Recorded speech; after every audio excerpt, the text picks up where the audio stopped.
안녕하세요. 배신의 장미입니다. 오늘 이야기는 한 여성의 파혼에 대한 사연입니다. 사연자의 남자친구란 사람 참으로 이기적이고 뻔뻔하네요. 한마디로 아주 나쁜 남자였습니다. 사연 속 남자는 한 여성을 갖고 놀려는 심산이었던 것 같은데요. 결국 마지막에 가서는 땅을 치고 후회했답니다. 과연 이 여성과 한 남자에게 어떤 사정이 있었는지 사연 속으로 들어가 보겠습니다. 저는 30대 여자입니다. 요즘 먹고 살기가 참으로 힘들다는 생각을 합니다. 작은 회사에 다니는데 경기가 어렵다며 월급도 벌써 3달치가 밀렸습니다. 이러다가 회사 사장이 야반도주할지도 모르겠습니다. 지금이라도 회사를 관두고 밀린 월급이랑 퇴직금을 받아야 하는지 심각하게 고민을 하고 있는 중입니다. 월급이 들어오질 않으니 좀 빠듯해서 미안하게도 엄마에게 도와달라고 손을 좀 벌렸었는데 돌아오는 것은 가슴을 후벼 파는 말뿐이었어요. 남들은 딸은 살림미천이라는데 너는 어쩌면 평생 짐덩어리냐? 너만 생각하면 자다가도 천불이나 이거 사. 어쩌면 그렇게 야무지지가 못해서 여기저기 사기만 당하고 사냐? 차라리 그럴 바에 집으로 들어와서 아버지 말처럼 집안일이나 도와. 독립하겠다고 청승 떨지 말고 월급도 제대로 못 받는 곳에서 죽어라 일만 하고 돈은 돈대로 다 내버리지 말고 어이구 너만 생각하면 천불이나 천불이. 왜 집 냅두고 나가서 고생이냐 말이야. 근데 몸은 괜찮은 거야? 이제 생리는 제대로 하고? 엄마의 잔소리도 그리고 엄마의 성화도 모두 이해가 갑니다. 그래도 저를 걱정해주는 사람은 엄마밖에 없다는 생각입니다. 하나밖에 없는 오빠만 하더라도 저를 한심한 눈으로 쳐다보며 핀잔죽이 있을지요. 주말에 어디 돌아다닐 생각 하지도 마라. 내가 토요일 아침에 불시에 전화할 거야. 너만 생각하면 아주 속 터져. 그러기에 내가 소개해주는 남자 만났으면 오죽 좋았어? 남자 볼 줄도 모르면서 어디서 개뼈다귀 같은 거 만나가지고 이렇게 질팔자를 꼬아버리냐? 남자 만난다는 소리만 들려봐. 아주 머리를 빡빡 깎아 놓을 거야. 저는 오빠가 뭔 상관이냐며 반항도 해보았지만 이내 수그릴 수밖에 없었어요. 오빠는 저를 위해 전 남자친구와 주먹 다짐을 했다가 생이빨 하나를 날려 먹었었거든요. 그런 것을 생각하면 말은 좀 심하게 할지 몰라도 미운 사람은 아닙니다. 제가 이처럼 집에서 근심의 화근거리가 되고 애물단지가 된 이유에는 결혼하기 직전에 파혼을 한 남자 때문입니다. 책임감이라고는 눈꼽만큼도 없고 비양심적이며 매몰차기까지 했던 한 남자와 그의 궁상맞은 어머니와 관련된 파혼에 대한 이야기입니다. 제 집은 인천이고 회사는 서울의 한 복판에 있습니다. 전문대학을 졸업하고 할 줄 아는 것이 별반 없었기에 저를 채용해 주겠다는 곳에 얼른 들어와서 일한 지도 벌써 7, 8년이 다 되어 가네요. 하는 일은 대단하지 않으나 그래도 서울 한복판으로 출근한다는 뿌듯함으로 저의 20대 청춘을 바쳤습니다. 인천에서 출퇴근하기가 여간 어려운 것이 아니라서 회사에 다닌 지 1년 만에 작은 반지하 월세방을 얻어서 살았습니다. 비록 반지하였지만 제게는 참으로 넉넉하고 좋았어요.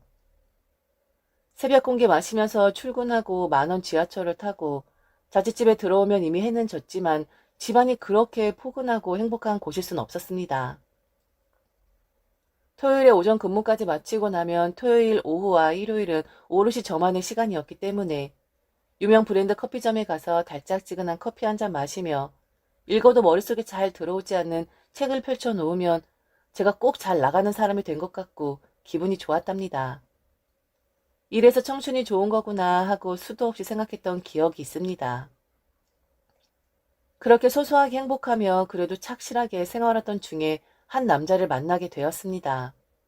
제가 새들어 사는 건물의 상층부에 자취를 하고 있던 남자였죠.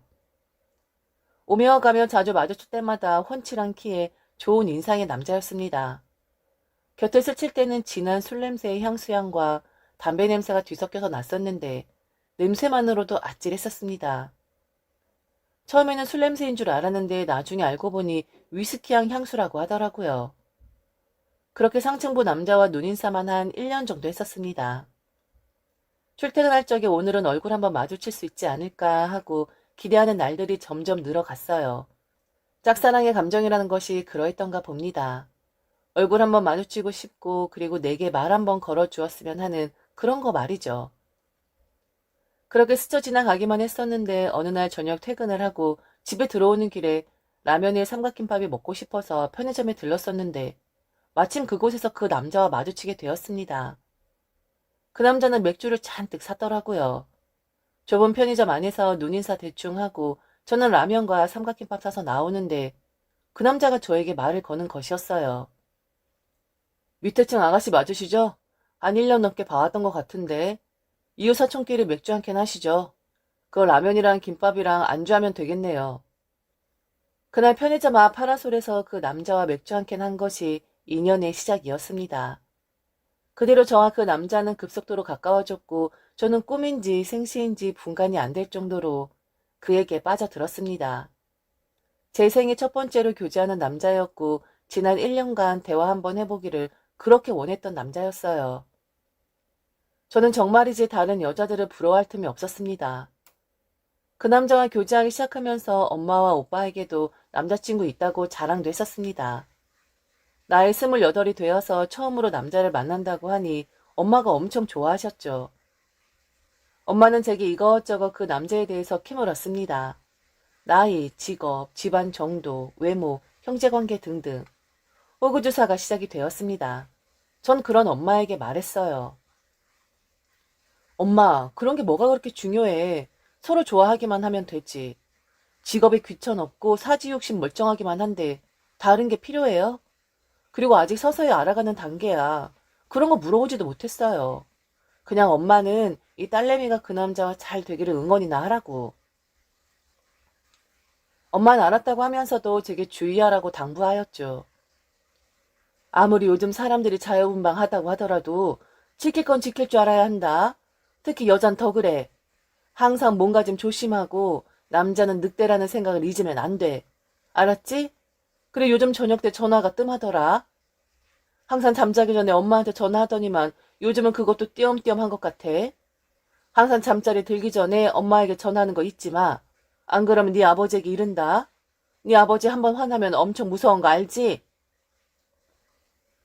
그때는 제가 퇴근 후에 그 남자와 같이 있는 시간이 길어지면서 밤 10시를 넘어서기 일쑤였고 그러다 보니 자연히 밤늦게 엄마에게 전화할 수가 없어서 건너뛰는 날들이 많았습니다.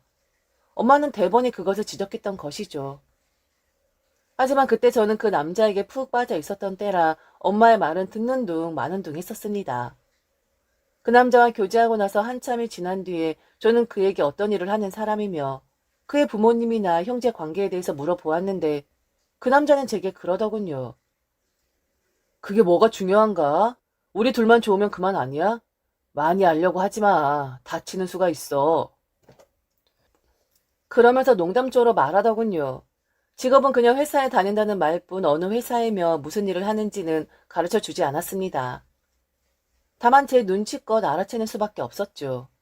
출퇴근은 항상 평상복을 입고 하는 것으로 봐서는 사무직은 아닌 것 같았지만 휴일에 데이트를 하면 항상 정장 차림으로 나오는 것으로 봐서는 회사에 다니는 것 같기도 하고 헷갈리더라고요. 제가 여러 번 궁금하다고 말해도 늘 장난스럽게 알아맞혀 보라느니 자신의 직업보다는 그 자체만으로 봐달라고 하면서 힌트조차 주지 않았었습니다. 저는 그러려니 하고 넘어갔어요. 그의 말대로 정말 그 남자만 바라본 채로 말이죠. 그렇게 한 1년쯤 저희는 사랑을 나누었습니다. 그런데 관리를 한다고 했는데 덜커덕 임신을 하고 말았죠.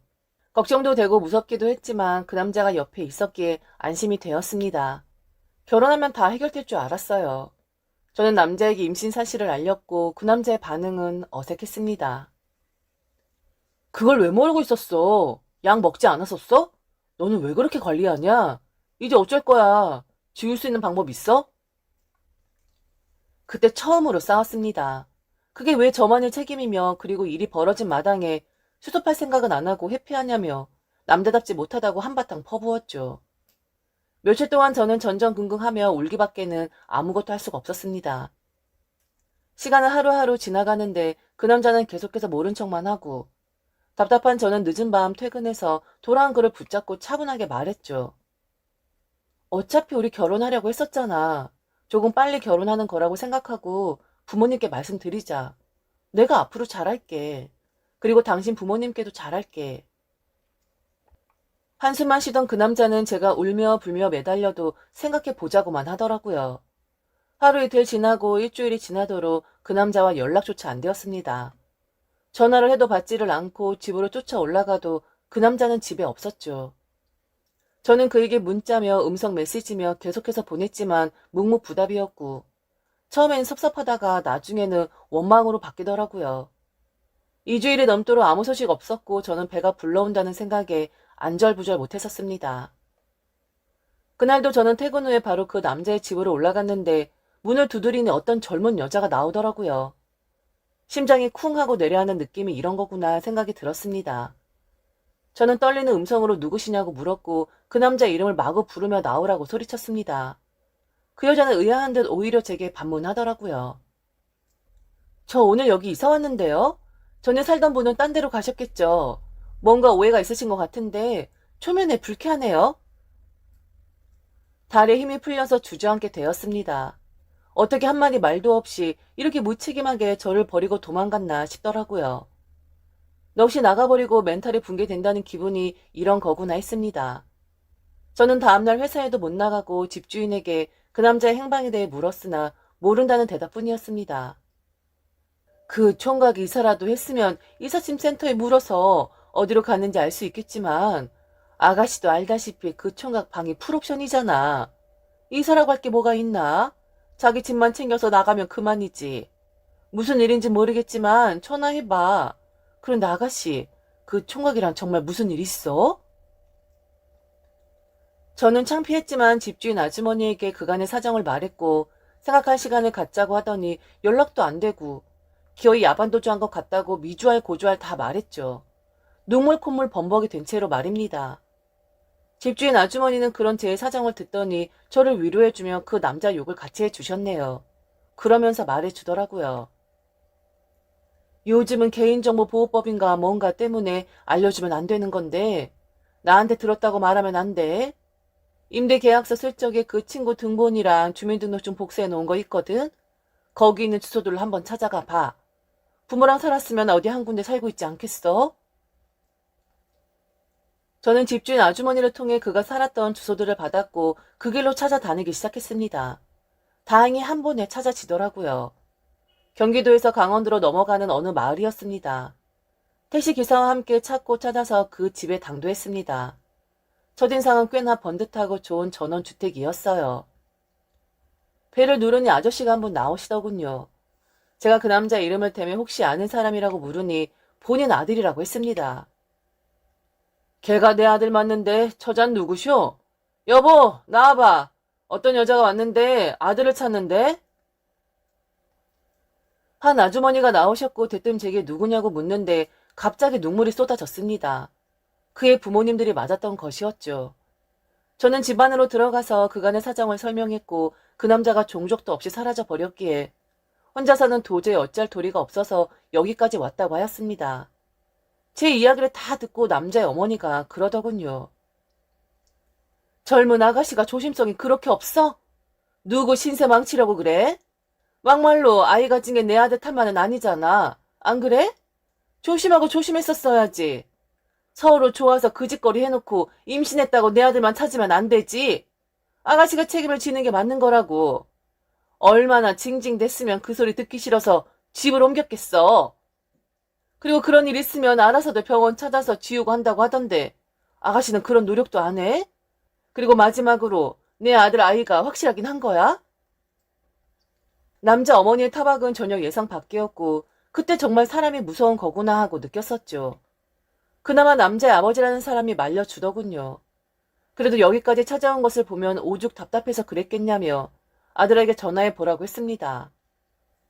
남자 어머니는 마지못해 그 남자에게 전화를 했고 통화가 되었습니다. 제가 안 되는 곳으로 가서 통화를 하더니 제게 전화기를 내밀며 받아보라고 하더라고요. 수화기 너머로 거의 3주일 만에 그 남자의 목소리를 들을 수 있었습니다. 너 정말 머리가 닭머리냐? 그 정도였으면 알아서 해야지. 돈 필요해? 수술하는 돈은 내가 마련해 준다니까. 당장 나와. 네가 무슨 염치로 우리 집을 찾아갈 수가 있냐? 너 진짜 무섭다. 너 우리 집 어떻게 알고 간 거야? 내 뒷조사라도 한 거야? 그리고 내가 무슨 도망을 갔다고 그래? 내가 시간 좀 갖자고 했잖아. 이사는 급한 일 있어서 간 거라고. 내가 일일이 그걸 너에게 말해야 하는 거야? 지가 잘못해놓고 왜 내게 뒤집어 씌우려고 하지?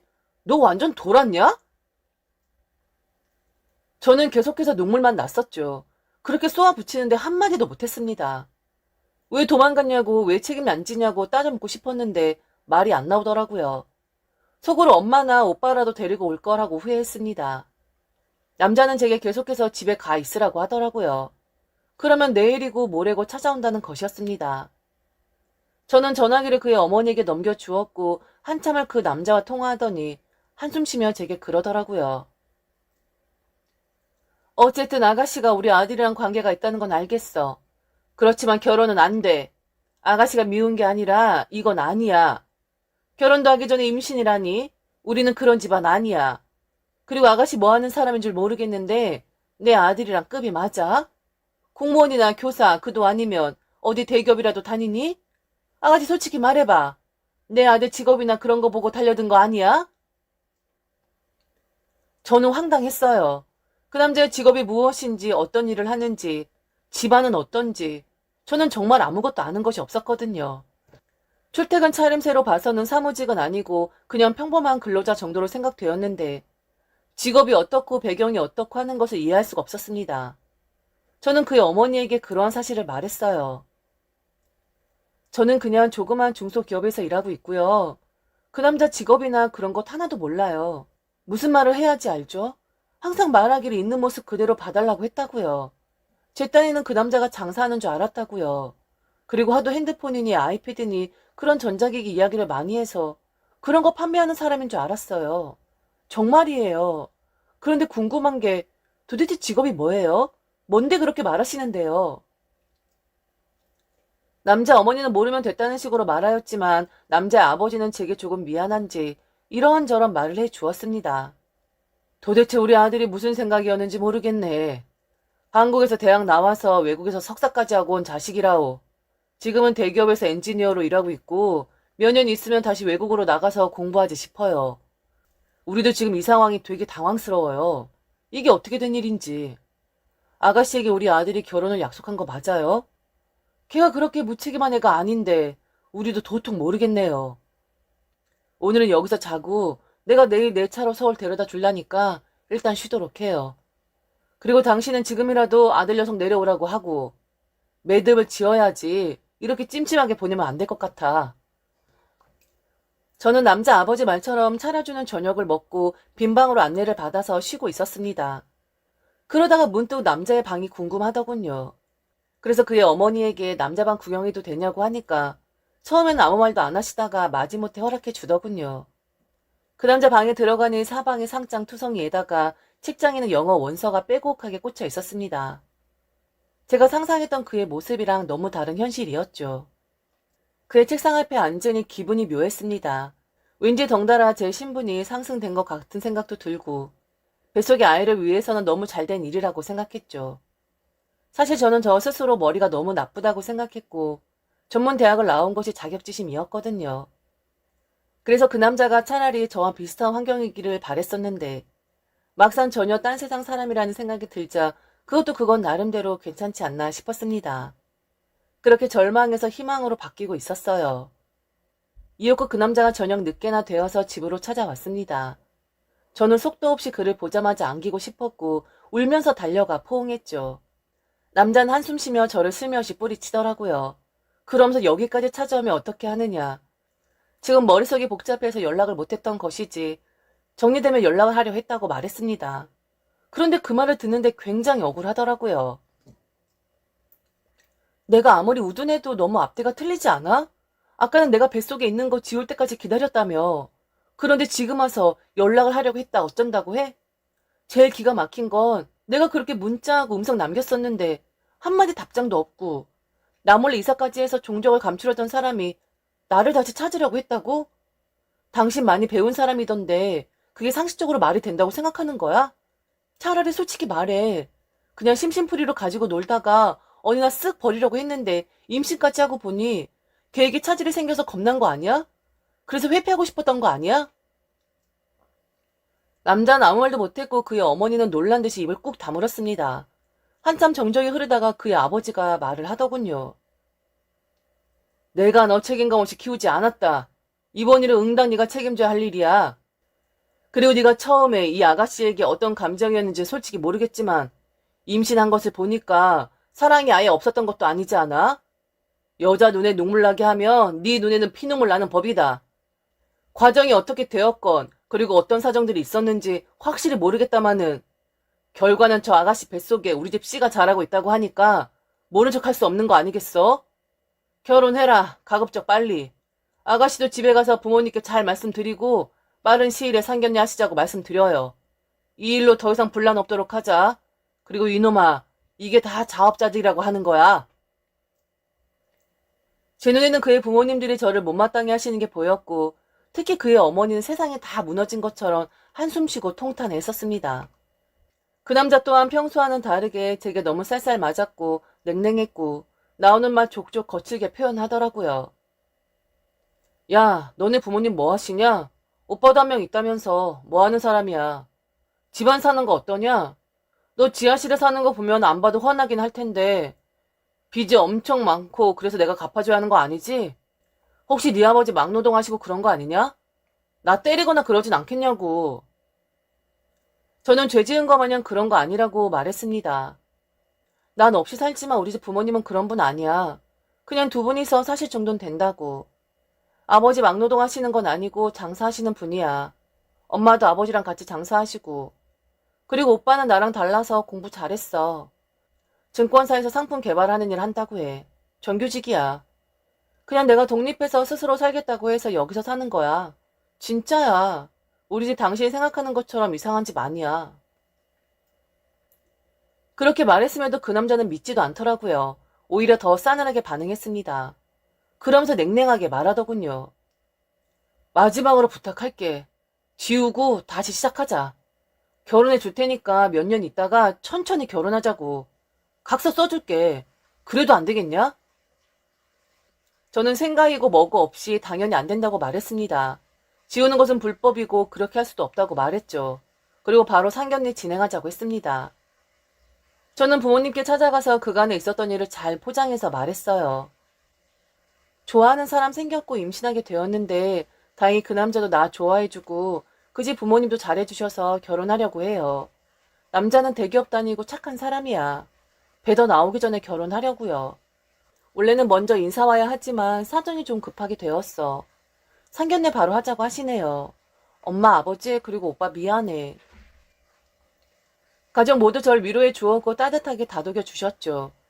특히 평소에 무뚝뚝했던 아버지가 제 손을 붙잡아주며 눈물이 그렁그렁한 채로 말하더군요.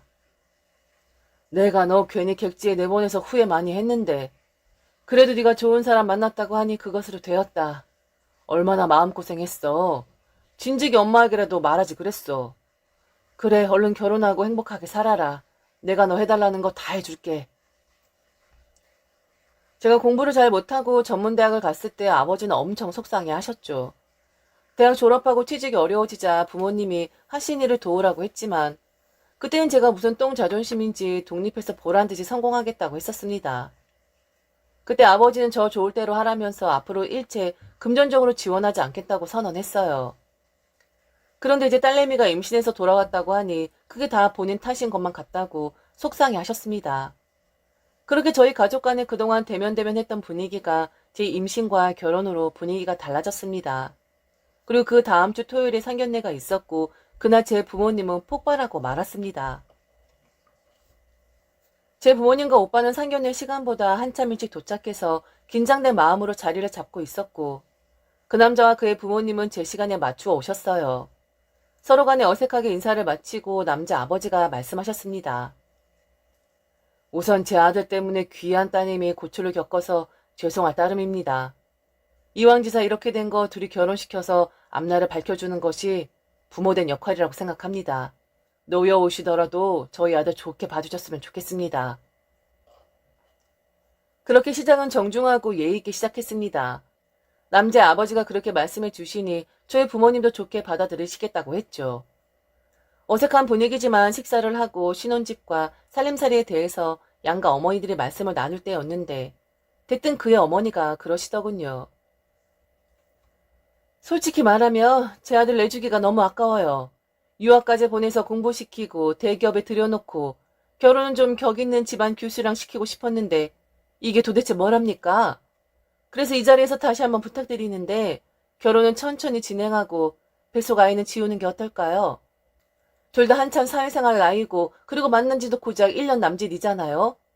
한 몇 년 더 지내보고 그때도 지금처럼 서로 애틋하면 그때 가서 결혼해도 늦지 않을 것 같은데 두 분 생각은 어떠세요? 누구에게 잘잘못을 따지기 전에 바람직한 방향으로 일을 해결해야 하지 않겠어요? 이렇게 결혼해봤자 서로에게 득될 거 하나 없네요. 솔직히 아직 댁내 따님 마음에 들지도 않고 말이죠. 그의 어머니는 은근히 제가 마음에 안 든다면서 으름장을 놓으셨죠. 제 부모님은 당황했어요. 엄마가 화를 억누르며 그 남자에게 물었죠. 자네 어머니 말씀이 자네 뜻인가? 자네도 내 딸 뱃속아이 원치 않느냐 말이야. 그러면 그렇다 아니면 아니다 솔직히 말하게. 우리도 자네나 자네 부모님이 탐탁치 않아 하는 결혼 시킬 생각 없어. 듣고 있던 그 남자가 말했습니다. 솔직히 말해서 일방적으로 제 잘못도 아니고 쌍방 과실인데 너무 저만 잘못했다고 몰아가는 것 같은 분위기예요. 저는 그저 서로 좋으니까 즐겼던 것 뿐이고 죄송한 말씀이지만 이 여자에 대해서 애틋함이나 결혼해야겠다고 생각해 본 적은 없어요. 다만 상황이 이러니까 책임을 져야겠다는 생각뿐이고요. 제가 맞선을 봐도 더 좋은 조건을 볼 수도 있는데 괜히 이렇게 얽혀가지고 제 신세가 딱하다는 생각이 듭니다. 결혼해서 정말 잘 살지 확신이 없어요. 죄송합니다. 제 부모님은 부르르 떠셨고 저는 눈물만 나더라고요. 제가 상견례 전에 남자에게 그렇게 조심 좀 해달라고 부탁했었는데 그 남자는 아랑곳하지 않았죠. 오빠는 울그락불그락 거리며 당장이라도 상을 엎을 기세였고 그런 오빠를 아버지는 꽉 붙들어 매더라고요. 한참을 있다가 아버지가 말했습니다. 오늘 자리를 잘못 마련한 것 같네요. 없었던 일로 하시죠. 그리고 아이는 낳을 겁니다. 저희가 키우도록 할게요. 실질적으로 지울 방법 없는 거 아닙니까? 그 대신 법적으로 양육비는 청구할 수 있는 것으로 아니까 그 부분은 여기서 해결 말고 제 고문 변호사 보내도록 하죠. 차라리 진즉에 그렇게 이야기해 주었으면 여기까지 오지도 않았습니다. 이 녀석이 모재지 못하고 공부 재주가 없어서 똑똑지 못했지만 집에선 소중하고 아까운 공주 같은 아이입니다. 어디 가서 푸대접 받는 거 저도 싫어요. 여보, 강남 아파트 사놓은 거 바로 전세로 돌리고 외제차 계약한 것도 취소해요. 우리가 너무 설레발을 쳤어. 상견례 끝나고 준비해서도 되었는데 빨리 결혼시킨 줄 알고 웃돈까지 줘가며 아파트까지 해줄 필요 없었던 거야. 이러들 섭시다. 인연이 아닌가 봅니다. 그렇게 엄마는 울고 있는 저를 우악스럽게 일으켜 세우려는데 그의 어머니가 당황한 목소리로 묻더라고요. 저도 좀 경황이 없어서 그런데 지금 강남 아파트랑 외제차 이야기하셨어요? 그걸 혼수로 준비하셨다고요? 실례지만 무슨 일 하시는데요? 아들 말로는 그렇게 풍족하지 않다고 들었는데요. 오빠가 화를 억누르며 대꾸해 주었습니다. 저희 부모님 경기 쪽에서 주택 사업하시는 분들이에요.